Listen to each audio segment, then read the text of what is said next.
Orang pertama yang ketuk pintu syurga Muhammad sallallahu alaihi wasallam. Bila Nabi pegang tombol pintu syurga tu daripada permata merah, lalu diketuk pintu syurga. Malaikat yang jaga tengok tanya siapa? Muhammad. Wahai Muhammad, Allah tinggalkan pesanan bahawa manusia pertama yang mesti langkah menjejakkan kaki ke dalam syurga mestilah kamu, Muhammad ibn Abdullah. Bila Nabi ketuk, baru malaikat buka. Ketika itulah pintu syurga mula dibuka.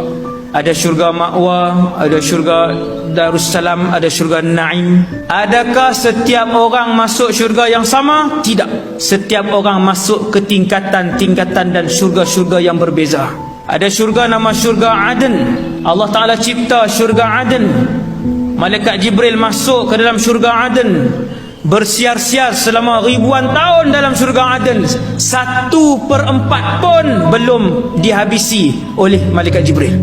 Ketika Allah cipta syurga Aden, Allah Ta'ala kata antiqi, bercakaplah kamu wahai syurga Aden. Adnan orang panggil, orang Melayu panggil. Dia pun bercakap perkataan yang pertama, qad aflahal mu'minun, berjayalah orang-orang yang beriman. Siapa? Yang apabila salat mereka khusyuk dalam salat mereka. Khusyuk. Ciri ahli syurga. Pintunya banyak. Ada pintu salat, ada pintu sedekah, ada pintu puasa, ada pintu jihad, ada pintu taubat, ada pintu rahmat. Ada orang Allah bagi kepada dia buah hati dia salat. Dia suka salat. Qurannya kurang, sedekahnya kurang. Dia sangat suka salat. Tuan-tuan, dia masuk melalui pintu salat. Bila orang-orang yang masuk pintu salat ni habis, pintu itu akan ditutup dan tidak akan dibuka buat selama-lamanya. Ada orang buah hati dia, penyejuk hati dia puasa.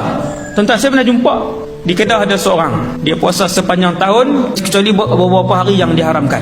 Ada satu pintu namanya Rayyan. Kata Rasulullah, yang akan masuk ke dalam pintu ni ialah orang-orang yang rajin berpuasa.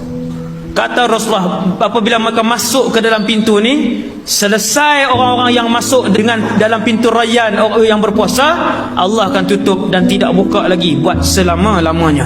Ada orang dia masuk dalam syurga, gaji bulanannya, pendapatan bulanannya 1 juta. Ada orang pendapatan bulanannya 2 juta. Sama penduduk syurga, begitulah setiap orang daripada mereka adalah mewah, dan kemewahan mereka tak sama di antara satu sama lain. Sebab apa tak sama? Sebab hari ini hari Khamis, siapa yang baca Quran 1 juzuk? Siapa yang baca Quran 10 muka? Siapa yang baca Quran 3 muka? Tak sama. Ada orang tak baca langsung Quran. Ada orang hari ini dia bersedekah RM100. Ada orang hari ini dia bersedekah RM5. Dan ada orang setahun ini dia tak pernah bersedekah. Kuliah datang, tapi zakat dia keluarkan, semayang dia tak tinggal, nafkah untuk anak isteri tak pernah ditinggalkan. Masuk syurga dia. Samakah pahala dia dengan seorang yang lengkap, yang bersedekah, semayang dan sebagainya? Tak sama.